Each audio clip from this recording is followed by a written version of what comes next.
큰 기대를 가지고 높은 그 빌딩 전망대에 이제 올라가거나 힘들게 높은 산 정상에 올라갔는데 구름이나 미세먼지가 잔뜩 끼어가지고 그 풍경을 보지 못하면 너무 아쉽잖아요. 근데 우리가 비행기 값 들여가지고 큰맘 먹고 스위스 알프스까지 갔는데 만약에 그랬다면 얼마나 아깝겠어요. 예. 근데 날씨나 먼지를 우리 마음대로 조정할 수 없으니까 뭐 잘 보이면 더 좋고 잘 보지 못하면 이렇게 더 아깝습니다. 팔복산 기도회에서 요한복음 고난주간 큐티를 하면서 기도를 했습니다. 오늘 이제 그 정상에 올랐는데요. 팔복산 정상에서는 무엇을 봐야 대박일까요? 바로 부활하신 주를 보아야 합니다. 오늘 본문에 막달라 마리아가 부활의 주님을 보고 내가 주를 보았다고 외치는데요. 오늘 여기 오신 분들, 특별히 처음 오신 VIP 여러분, 말씀을 통해서 내가 주를 보았다, 내가 부활하신 주님을 만났다고 고백하시는 기적이 일어나길 축복합니다. 주님을 만나는 것이 모든 것의 해답이기 때문이에요. 그래서 마리아가 어떻게 내가 주님을 보았다고 했는지 우리도 오늘 그 과정을 따라가 보십시다. 첫째는 문제 때문에 울 때 의외의 천사를 만납니다. 10절 11절이에요. 이에 두 제자가 자기들의 집으로 돌아가니라. 마리아는 무덤 밖에 서서 울고 있더니 울면서 구부려 무덤 안을 들여다보니 10절부터 1절부터 이제 그 9절까지 얘기를 좀 하면은 두 제자는 이 베드로와 요한이에요. 베드로는 예수님의 수제자이고 요한은 예수님이 사랑하시는 제자예요. 막달라 마리아를 비롯해서 예수님을 따르던 여인들이 예수님 시신에 향품을 바르려고 주일 새벽에 무덤에 갔거든요. 그런데 무덤을 막았던 돌문이 열려 있는 거예요. 그러니까 막달라 마리아는 누군가 예수님 시신을 훔쳐갔다고 생각했죠. 왜냐하면 유대인들이 예수님을 죽도록 미워했으니까 죽은 시신도 무덤에 편히 누워있는 꼴을 보지 못할 거라고 생각한 거예요. 그래서 이제 너무 놀라서 베드로와 요한에게 달려가서 알려줬어요. 우리가 어떤 힘든 일이 있어도 교회 지체에게 알려야 되는 거예요. 내가 이 교회에서 일어난 일인데 안 믿는 친정에 가서 얘기하면 안 되는 거예요. 베드로와 요한은 무덤에 와서 열려있는 문도 확인하고 무덤 안에까지 들어가서 예수님 시신을 쌌던 그 세마포와 수건만 남겨진 것도 확인을 했습니다. 그럼 이제 어떻게 해야 되겠습니까? 주님을 그렇게 가까이 따르던 제자들인데요, 시신을 찾으러 당장 나서야 되지 않겠습니까? 그런데 이 제자님들이요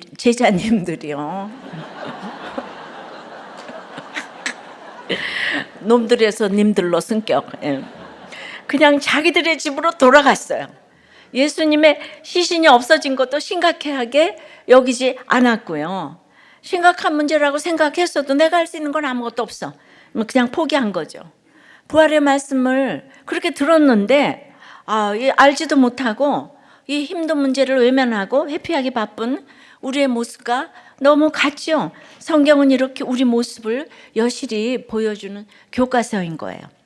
그런데 막달라 마리아는 어떻습니까? 무덤 앞을 떠나지 않아요. 거기에 서 있어요. 그 자리를 지켜요.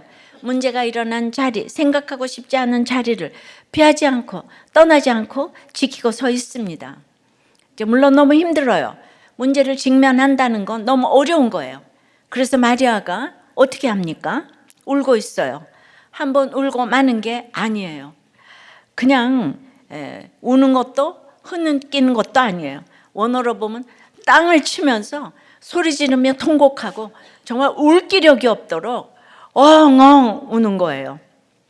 막달라 마리아가 누구입니까? 창녀처럼 부끄럽고 죄 많은 인생을 살았어요. 7 귀신이 들리기까지 했어요. 인생의 바닥을 겪었어요. 한 번도 이렇게 올라가 본 적이 없는 삶이었어요. 가족도 없었어요. 구경거리, 수군거림, 놀림거리였어요. 모두에게 버림받은 인생이었어요. 육적으로 영적으로 완전히 무너진 인생이었습니다. 이게 막달라 마리아예요. 우리 인생이 막달라 마리아 같습니다. 장르와 정도만 다를 뿐 우리 인생이 다 밑동 잘린 나무 같아서 뿌리로부터 단절되었죠. 생명력을 잃은 앙상한 가지가 우리 인생 같습니다. 각자 힘든 문제가 있어요. 해결하지 못하는 어려움이 있습니다. 그런데도 구경거리 될까봐, 수군거림이 될까봐, 놀림거리가 될까봐 두려워할 수밖에 없는 인생이에요. 우리 인생이 다 그래요. 그 두려워 떨어요. 그리고 겉으로는 너무 교양 있는 척해요. 그래서 생명이 없어요. 조화가 아무리 이뻐도 생명이 없어요. 너무나 들풀 하나도 생명이 있으면 이뻐요. 그런데 이 조화 같은 인생에 소망이 없는 거죠. 막달라 마리아는 이런 삶에서 피할 수 있는 피난처조차 없어요. 베드로나 요한은 피할 수 있는 자기 집이 있으니까 얼른 갔잖아요. 그러나 마리아는 집으로 돌아가는 이 무덤 앞이 차라리 나은 인생이었어요. 그야말로 죽지 못해 사는 삶이었습니다. 그래서 울 수밖에 없었어요. 참을 수 없는 슬픔이 그 안에 있었기 때문에 이제 인생의 유일한 희망이었던 예수님이 십자가에서 돌아가시고 이제 이렇게라도 무덤에라도 찾아오는 것을 인생의 낙으로 삼으려 했는데 그만 그 시신을 도둑 맞았으니 엉엉 울 수밖에 없는 거예요. 울면서 굽으려 무덤 안을 들어봤다고 해요. 이미 시신이 없는 걸 아는데 자꾸만 보게 돼요. 찾게 됩니다. 문제가 힘든데도 직면하기보다 보면서 울고 울면서 또 보고 미련과 아쉬움을 버리지 못하는 거예요. 우리 인생의 판박입니다. 그런데 갑자기 어떤 일이 일어납니까? 12절이에요. 12절, 흰 옷 입은 두 천사가 예수의 시체에 누웠던 곳에 하나는 머리편에 하나는 발편에 앉았더라. 천사들이 이르되 여자여 어찌하여 우느냐 이르되 사람들이 내 주님을 옮겨다가 어디 두었는지 내가 알지 못함이니이다. 그리고 울다가 흰 옷 입은 두 천사를 봤어요. 예수님의 시체가 있던 곳에 앉아 있었어요. 의외죠? 무덤에 있는 천사라뇨. 상상 못하던 장면을 본 거예요. 의외의 장소에서 의외의 존재를 만난 거예요. 엉엉 울던 막달라 마리아가 한편으로는 너무 놀라고 한편으로는 조금 소망이 생기지 않았겠어요? 천사들이 마리아에게 왜 우냐고 물어요. 사실 천사들은 우는 이유를 물어본 게 아니에요. 이게 울 일이 아닌데 왜 우냐? 울지 마라. 이런 뜻으로 말했는데 마리아는 예수님 시신이 없어진 문제만 지금 집중하고 있으니까 질문 의도를 헤아리지 못해요. 우리도 내 문제만 생각하면서 울고 있으면 다른 사람 말이 들리지 않아요.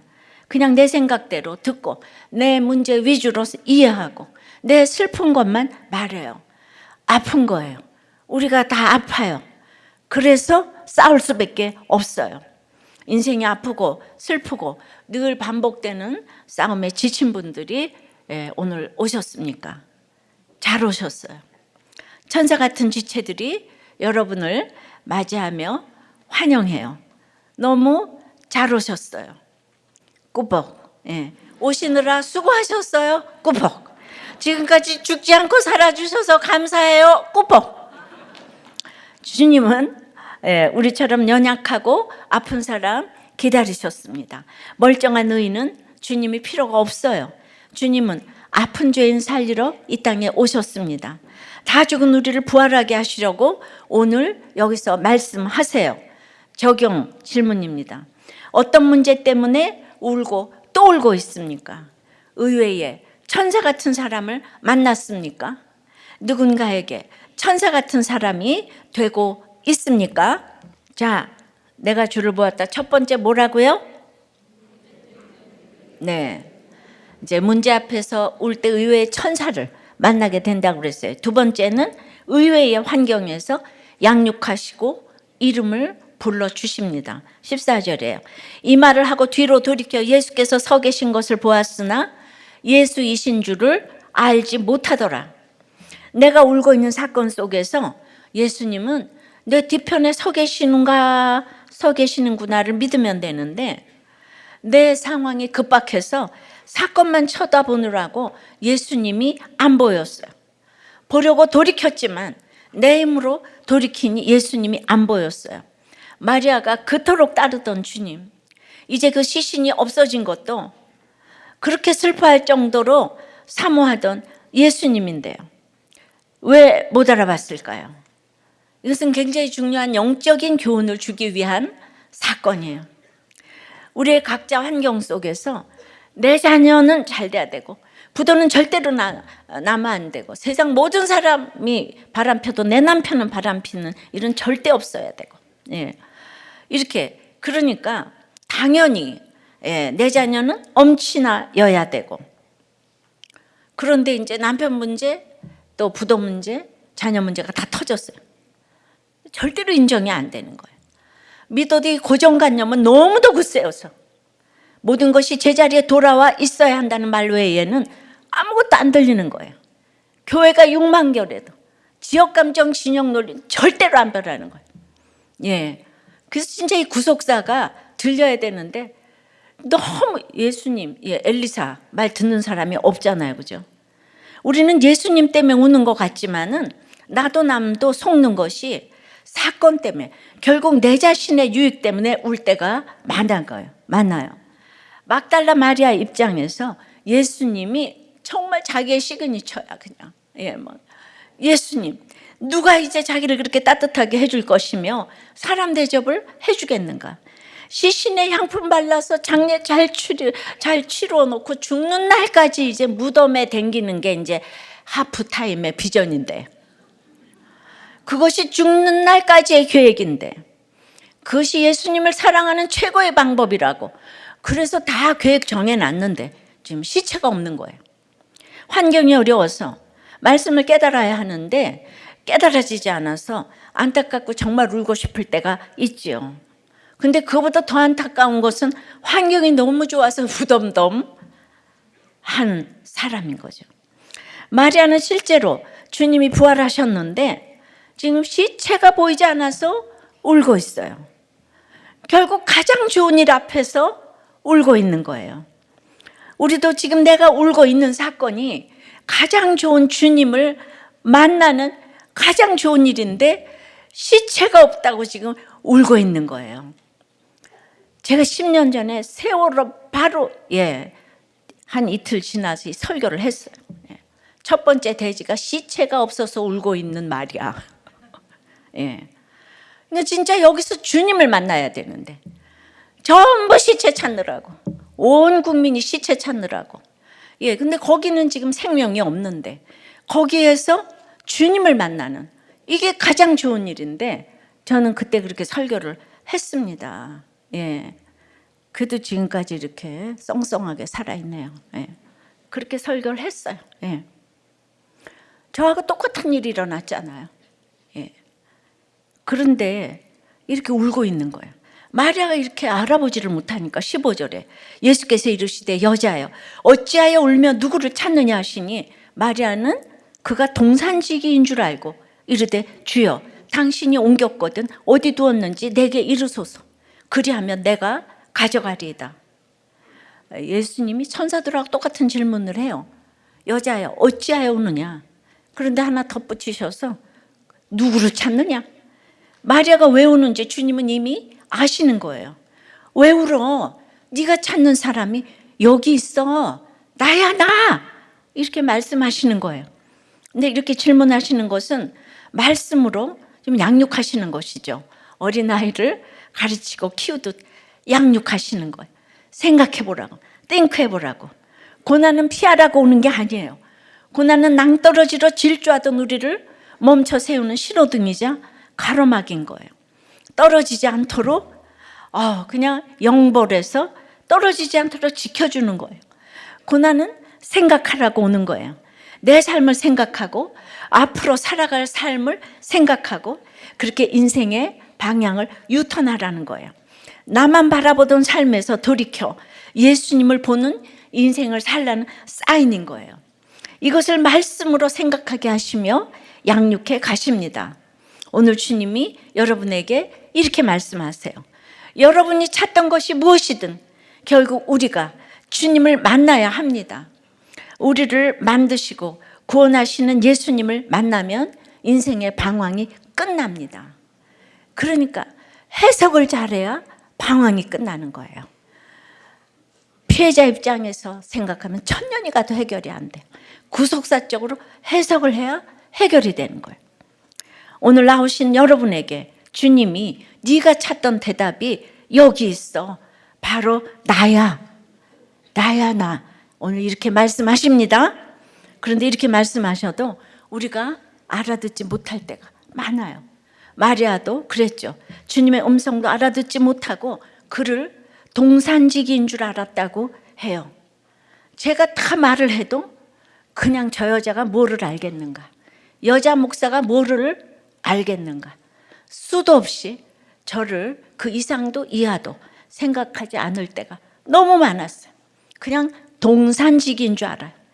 여기가 무덤 있는 동산이잖아요. 그리고 살아있는 사람이잖아요. 예수님이 돌아가셨으니까 이 동산에 계실 리가 없다고 확신한 것이죠. 예. 여자 목사는 안수도 안 주는 교단도 아직 있는데, 그러니까 마리아는 주님을 앞에 두고도 그러니까 이런 고정관념 때문에 주님을 찾고 있어요. 예. 시신이 어디 있는지 알면 알려달래요. 예. 정말 시신 찾아 산만리해요. 다 우리 아무리 경험이 많고 지식이 많고 심지어 사모함이 커도 예수님을 스스로 찾아 만나는 건 불가능한 일이에요. 예수님은 인간의 힘으로 못 만나요. 부활의 예수님이 오실 때는 그러므로 전혀 생각지 않은 장소와 사람을 통해서 옵니다. 그래서 못 알아봅니다. 자, 예를 들면 부활의 주님은 술집에 그 여자를 통해 오기 때문에 못 알아봐요. 교회에서 거룩하게 설교 들으면서도 평생 못 만나던 예수님을 남편이 바람 피우니까 만나고, 부도 나니까 만나고, 아이가 사고 치니까 의외의 사건을 통해서 양육시켜 주시는 거예요. 만나요.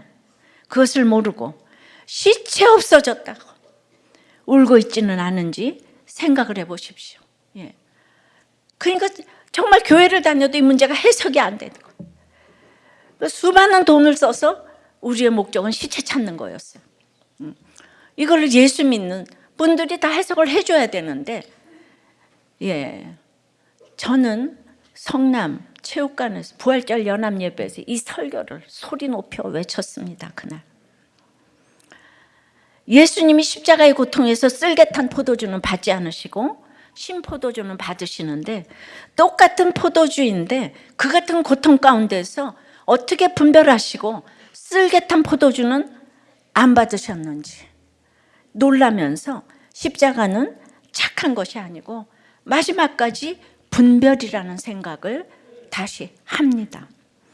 예, 착해서 사업하고 착해서 결혼해서, 예, 그래서 이제 분별이 안 되는 거예요. 그래서 퀘션 타임에 큐티를 해야 되는 거예요. 내가 거절 못해서 쓸개탄 포도주를 받는 이 착함으로 집안이 망하고 나라가 망할 수 있는 거예요. 그 사건을 보면 우리는 이렇게 분별을 하는 거예요. 다 이래서 속아서 이러고 저러고 한다 그러면 우리는 딱 분별을 하는 거예요. 저 사람이 저거를 자기 욕심으로 저거를 받았구나. 외모로 보지 말고 본질을 분별해야 돼요. 동산직이라고 믿음이 없는 게 아니에요. 제가 여자 목사라고 믿음이 없는 게 아니에요. 예. 근데 들으려고 하질 않아요. 근데 지금 20년쯤 지나니까 우리도 꽤 열매가 너무 많아졌어요. 그래서 요새는 조금 자신 있게 얘기를 해요. 열매로 얘기를 하니까. 살아온 인생을 생각할 때 똑같이 성경을 가지고 얘기하는데 동산직이라고. 네가 뭘 알겠느냐. 내가 주님을 꼭 만나야 하는 시간과 장소를 내가 결정해 놓고 있으나 주님은 의외로 다른 곳에서 나타나실 수 있지요. 우리는 이럴 때 어디까지 적용을 해야 할까? 우리는 무엇 때문에 울고 있나? 우리도 마리아처럼 이 좋은 일에 예수 만나는 일에 울고 있지는 않은지요. 남편의 문제나 자식 문제나 돈의 문제나 질병의 문제나 내가 그곳에서만 찾아야 하는 주님이 안 보인다고 울고 있지만, 지금 내가 우는 사건이 마리아를 보니까 주님을 보는 일에 내가 울고 있구나 라고 적용을 하셔야 합니다. 저도 똑같이 세월하고 똑같이 하루 만에 우리 남편이 갔잖아요. 그죠? 근데 제가 남편 시체 찾아 산말렸으면 어떻게 됐겠어요? 정말 건강했던 남편이 하루 만에 갔어요. 똑같은 사건이니까 제가 증인이 될 수 있잖아요. 누구도 말할 수 없는데 전 얘기할 수 있잖아요. 네. 똑같은 사건을 가진 사람이 얘기할 수 있는 거예요. 근데 제가 동산직이라고 제 얘기를 아무도 안 듣는 거죠. 제가 해석을 했는데. 그럼 어떻게 예수님을 만날까요? 16절입니다. 예수께서 마리아의 아시거늘, 마리아가 돌이켜 히브리 말로 라보니 하니 이는 선생님이라는 말이라. 예수님이 마리아 이름을 부르세요. 마리아야. 그러자 비로소 마리아는 예수님을 알아보고 라보니라고 화답해요. 예. 아직 선생님 수준이지만은 예수님의 시신이 없어져서 울고 어떻게 찾나 걱정을 했는데 살아계신 예수님을 이제 만났어요. 14절에는 내가 내 힘으로 돌이키니까 예수님이 안 보였어요. 그러니까 아무리 이런 얘기를 해도 내 힘으로는 못 믿는 거예요. 예수님 안 들려요. 이 설교도 안 들려요. 여러분 안 들리는 사람이 있어요. 예. 그러니까 저는 어떻게 더 이상 쉽게 설명을 하는데 성령이 운행을 하지 않으니까. 근데 16절의 돌이킴은 신앙의 돌이킴인 거예요. 예수님이 찾아오셨어요. 직접 이름을 불러주시니까 부활 후에 직접 기록된 첫 번째 이름이 되었습니다. 이제는 울던 마음을 정리할 시점이 되었어요. 왜 부르셨을까요? 이제는 울고 있는 그 문제에서 주님께로 시선을 옮기라고 불러주신 거예요. 예수님이 이름을 불러주시니 게임이 끝났어요. 그냥 마리아야 이 한마디에 마리아의 마음이 녹았어요. 주님이 불러주셨잖아요. 이렇게 주님은 형편없는 나를 먼저 찾아오시고 울고 있는 내 옆에 계시고 이 모습 그대로 이름을 불러주십니다. 아무개야 아무개야. 그냥 마음이 녹아요. 여러분 모습 그대로 주님이 여러분 이름을 불러주십니다. 마리아야 이렇게 불러주세요. 여러분이 문제투성인 거 문제되지 않아요. 울고 있는 거 괜찮아요.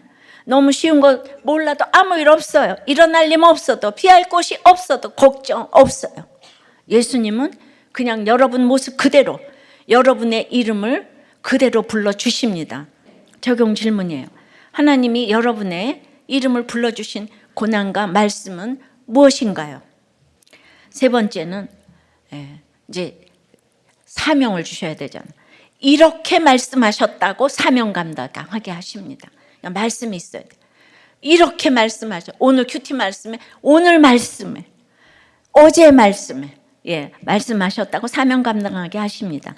17절에 예수께서 이르시되 나를 붙들지 말라. 내가 아직 아버지께로 올라가지 아니하였노라. 너는 내 형제들에게 가서 이르되 내가 내 아버지 곧 너희 아버지 내 하나님 곧 너희 하나님께로 올라간다 하라 하시니 막달라 마리아가 가서 제자들에게 내가 주를 보았다 하고 또 주께서 자기에게 이렇게 말씀하셨다 이르니라. 돌이키니까 말씀이 들려요.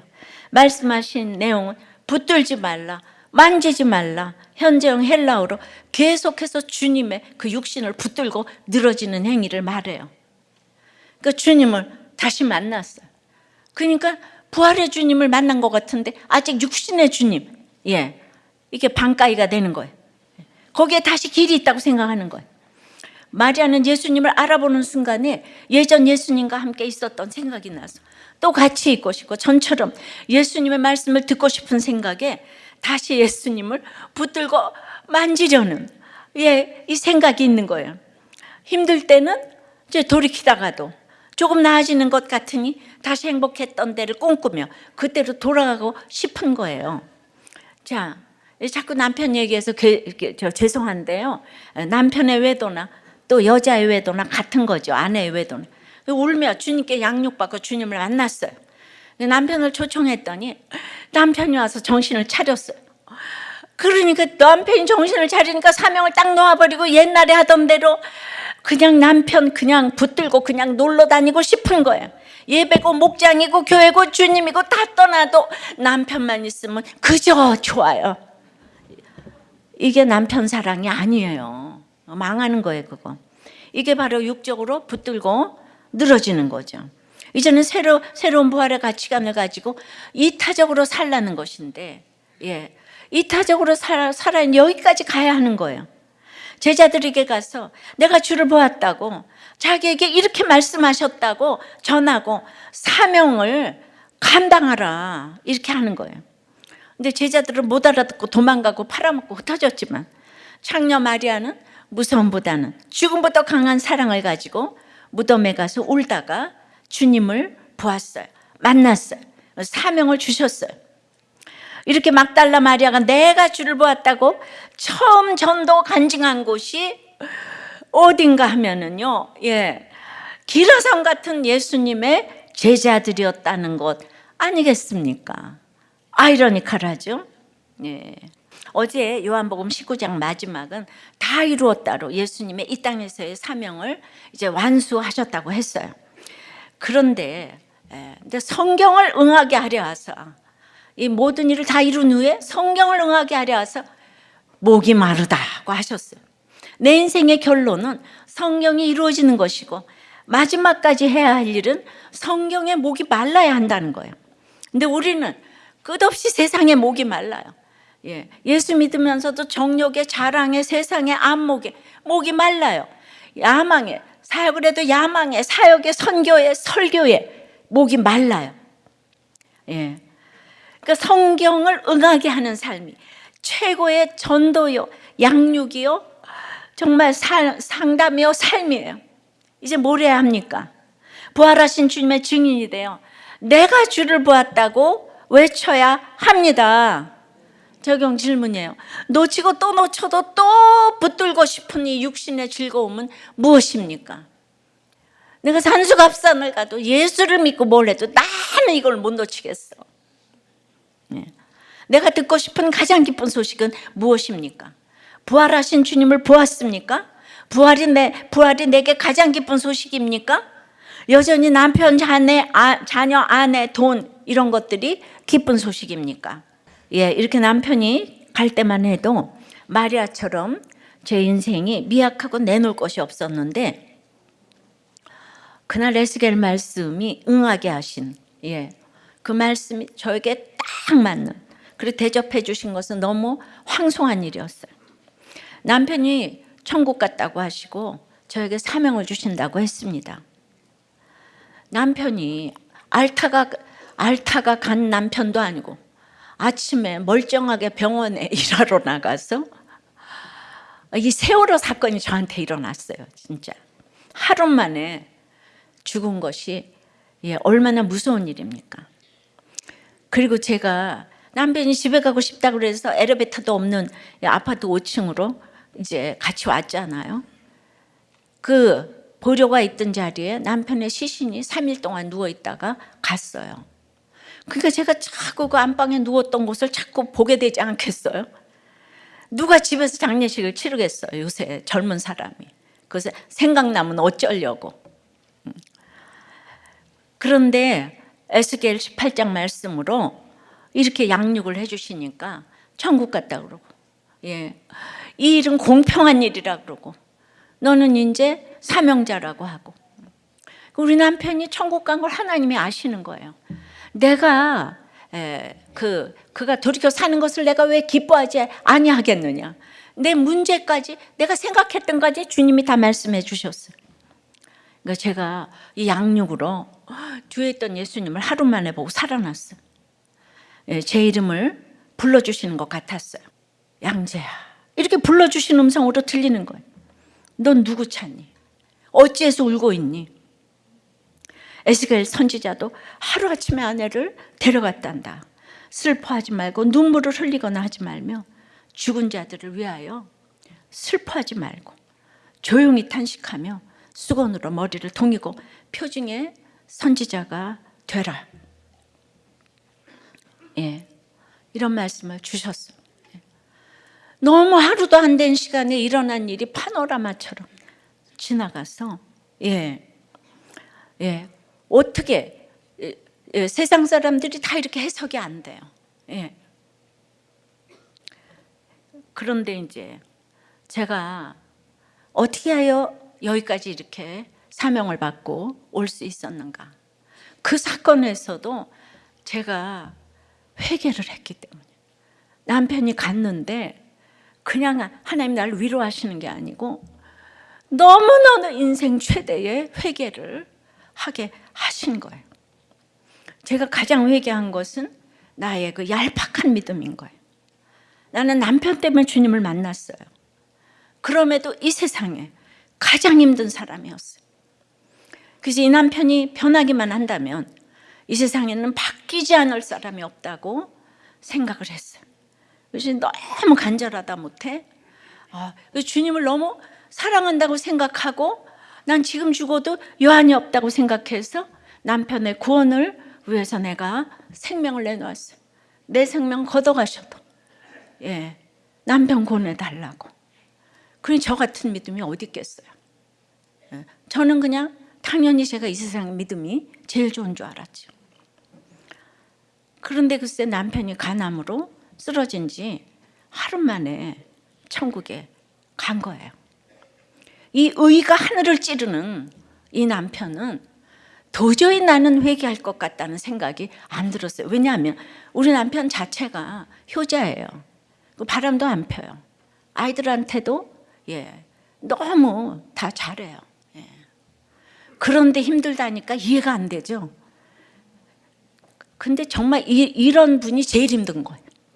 죄라도 좀 있고 좀 이래야 될 텐데 나보다 항상 훌륭해요. 아무리 일찍 잘려도 아니 아무리 늦게 잘려도 그때까지 안 자고 아무리 일찍 일어나려고 해도 더 일찍 일어나 있어.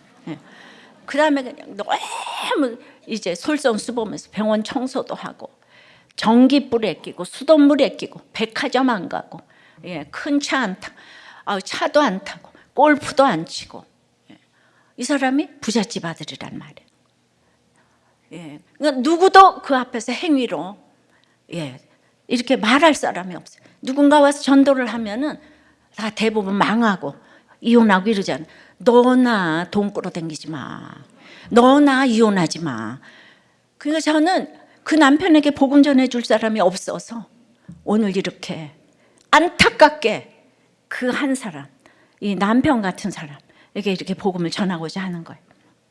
근데 그 남편이 그냥 간암이라고 육이 무너지니까 그야말로 정말 내가 산부인과 의사로 이 낙태한 죄를 고백을 했어요. 처음 보는 목사님한테. 회복시켜 주셔도 감사하고 회복시켜 주시지 않아도 할 말이 없다고. 성령께서 함께 하시는 회개를 하고 그 하루 동안에 보여준 모습은 지금까지도 해석이 안 되는 이상한 행동을 했어요. 사형 선고받고 화급을 다투는 그때의 말이죠. 사람은 죽을 때는 진심이 나오잖아요. 죽을 때는 거짓말할 수가 없어요.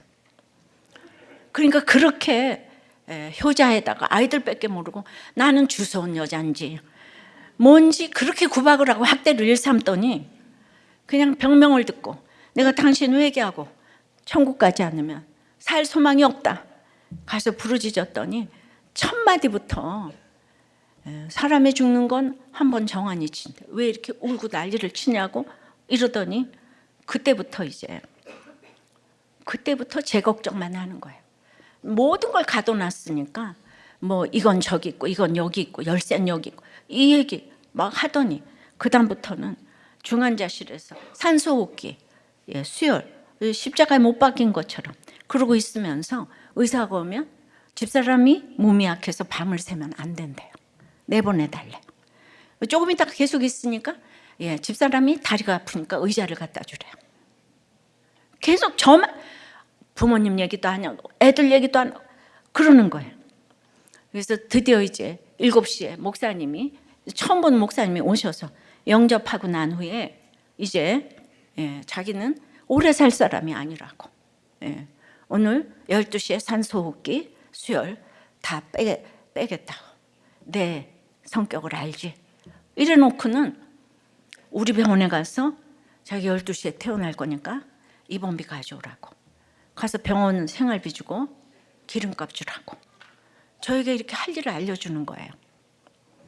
이게 제가 그 마지막 명령을 듣고 갔다 왔어요. 그랬더니 너무 잘했다고 3번이나 숨을 헐떡이면서 칭찬을 하는 거예요. 큰일은 그렇게 작은 일부터 하는 거라고. 그리고 이제 하나 더 보태서 자기의 장례식을 자기가 없이 내가 치러야 되는데 미안하다고 간호사 휴가 다 반납시키고 사무장과 같이 잘 치르라고, 걱정 말라고. 그것이 마지막 유언이 되었어요. 저는 이제 하루도 안 된 그 상태에서 중환자실에서 남편이 뇌사 상태에 들어가니까 다 해서 그 인공호흡 다 시키잖아요. 그래서 그 자리에서 마지막 생명이 쓰러져가는 모습을 제가 봤어요. 죽음에 대해서. 그러고 이제 저는 집으로 왔는데 이런 남편과 제가 살고 싶지 않겠습니까? 육신을 붙들고 싶지요. 능력도 있는 남편이 회개하고 이제 나만을 사랑한다면 내가 이 남편 떠나는 것이 얼마나 통곡할 일입니까? 모든 걸 다 갖췄는데. 그러나 저는 남편을 위해 생명을 내놓고 구원을 위해 기도한다면서 그 남편에 대해서 정말 제가 몰랐잖아. 나는 예수 믿는 사람이고 그는 나쁜 사람인데, 그 나쁜 사람은 나를 이렇게 사랑하는데 나는 너무나 이 구원 위해서 생명을 내놓고 이런 사람이 그 남편이 힘들어서 이혼 생각을 하고 죽을 생각을 하고 제 사랑의 넓이와 깊이가 얼마나 얄팍한가. 이 세상에는 이제 나는 이 얘기를 하면서 살아야 되겠다. 그걸 너무나 크게 깨닫게 하시고 회개하게 하시고 지금까지 회개해서 그때부터 지금까지 저에게 눈물이 마른 적이 없어요. 사람이 얼마나 사람을 모르냐고요. 그러니까 저를 보니까 어떤 사람도 저는 돌아올 가능성이 있다고 믿습니다. 여러분들이 함부로 이 사람은 안 돼, 저 사람은 안 돼 이런 얘기를 하시면 안 되는 거예요. 제가 그랬어요. 그 믿음 가지고도 이 남편은 정말 안 될 거다. 이런 생각을, 이 고정관념이 제가 있었던 거죠. 그래서 남편으로부터 주어지는 육신의 기대를 내려놓고 지체들에게 가서 내가 주를 보았다고 이 외치는 사명의 삶을 살게 하셨어요. 그 말씀이 응하는 삶이 아니라면 제가 어떻게 가짜로 지금까지 35년 이렇게 살게 하시겠어요? 정말 저는 여기 마리아에게 주신 사명을 받은 거예요. 주님을 만나지 않으면 인생의 질곡에서 벗어날 자는 아무도 없어요. 오직 그때마다 해석해 주시는 성경이 응하는 삶은 너무도 놀라운 삶이었어요. 정말 이 예수님을 만나셔야 이 놀라운 삶을 살 수가 있는 것입니다. 그때부터 지금까지 하루하루 하나님께 묻고 또 묻고 공동체에게 물으며 가는 삶만이 최선의 삶이라는 것을 고백하며 오고 있습니다. 내가 주를 보았다고, 주께서 이렇게 말씀하셨다고, 이렇게 말씀하셨다고, 오늘 주님이 이렇게 말씀하셨다고, 제자들부터 시작해서 주의 형제들에게 외치는 사명을 감당하게 하시고 그 말씀대로 전 세계에 내가 주를 보았다고 외치고 가는 인생을 살게 하셨어요. 여러분들이 모두가 이렇게 주를 보았다고 외쳐야 되는데 다들 주님을, 마리아하고 똑같아요. 주님을 사랑한다고 하면서 시체가 없다고 이렇게 울고 통곡하잖아요. 그죠?